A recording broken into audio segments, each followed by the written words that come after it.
জুবিনৰ ন্যায় এতিয়া জয়ন্ত মল্ল বৰুৱাকো লাগে। আকৌ দিলীপ শইকীয়াও বিচাৰি ফুৰিছে ন্যায়। হেমন্ত বিশ্ব শৰ্মা মুখ্যমন্ত্ৰী ডাঙৰীয়া তেওঁ বোলে ন্যায় বিচাৰি ফুৰিছে। আকৌ আগতো অসমৰ ৰাইজেতো ন্যায় বিচাৰিয়ে আছে। এটা ৰজাৰ 7জনী ঘনীয়েক, কিন্তু কলহত পানী ভৰা মানুহ এজনীও নাই।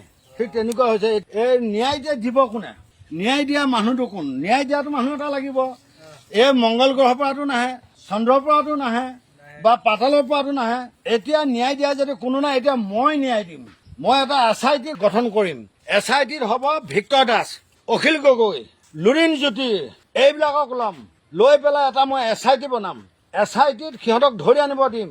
আনি ইহঁতৰ চকুত ভোট জলকীয়া দি, আৰু ইহঁতৰ মুখত কাৰেণ্টৰ শ্বট মাৰ, আৰু পকৰ চেপত ইহঁতক বেট কটা দি পেলাই এনেকৈ টানি টানি আন। এই শাস্তি দিয়াৰ পিছত লাষ্ট টাইমত ইহঁতক কি কৰিম জানো? মৰিগাঁও জিলাখনত বোলে দন্দুৱা বিল আছে, তাত বোলে বৰ ডাঙৰ ডাঙৰ মহজোক আছে। এটা এটা মহজোক আধা কিলোকে আছে। একদম ভাত ভৰি বান্ধি সেই বিলখনত সেই মহজোকৰ মাজত পেলাই দিম। তেতিয়া জুবিন দাই ন্যায় পাব। আমাৰ পালাত পৰিছে এতিয়া। ইহঁতৰ কোনো ফাঁচি নাই, কোনো আজীৱন নহয়। তেতিয়া ফূৰ্তিতে গাই ফুৰিম মায়াবিনী, এই গানটো তেতিয়া গাই থাকিম। খুৰা কি কৰি আছে? বোপাই খৰি কাটি আছো, বুজিছ? জুবিনৰ ন্যায় পাবনে? জুবিনৰ ন্যায় এতিয়া কথাটো কেনেকুৱা হৈছে জানিছ? কেনেকুৱা বাৰু? এটা ৰজাৰ 7জনী ঘনীয়েক, কিন্তু কলহত পানী ভৰা মানুহ এজনীও নাই। ঠিক তেনেকুৱা হৈছে। এতিয়া ন্যায়ৰ কথাটো কৈছ। জুবিনৰ ন্যায় এতিয়া জয়ন্ত মল্ল বৰুৱাকো লাগে। সিও বিচাৰি ফুৰিছে। আকৌ দিলীপ শইকীয়াও বিচাৰি ফুৰিছে ন্যায়। হেমন্ত বিশ্ব শৰ্মা মুখ্যমন্ত্ৰী ডাঙৰীয়া তেওঁ বোলে ন্যায় বিচাৰি ফুৰিছে। আকৌ আগতো অসমৰ ৰাইজেতো ন্যায় বিচাৰিয়ে আছে।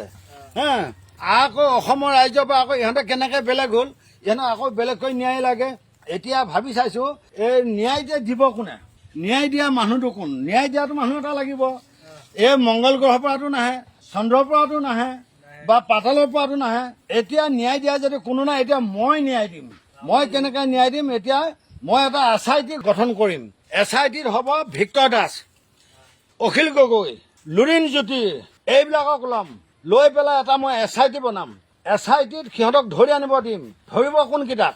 যিকেইটা মানুহে সজাই পুৰাই জুবিন দাক ইয়াৰ পৰা লৈ গৈছিল ছিংগাপুৰলৈ, একে মালা চালা পিন্ধাই পানীত বলি দিবলৈ, সেইখিনিকহে ধৰিম। মতা আৰু মাইকী 20-25জন মান হ'ব।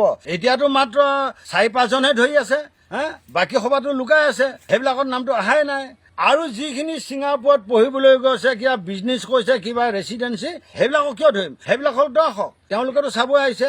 এতিয়া মোৰ SITক মই এইটোকে ক'ম, এই মানুহখিনি বিচাৰি খুচাই ধৰি আনি ইহঁতৰ চকুত ভোট জলকীয়া দি, আৰু ইহঁতৰ মুখত কাৰেণ্টৰ শ্বট মাৰ, আৰু পকৰ চেপত ইহঁতক বেট কটা দি পেলাই এনেকৈ টানি টানি আন।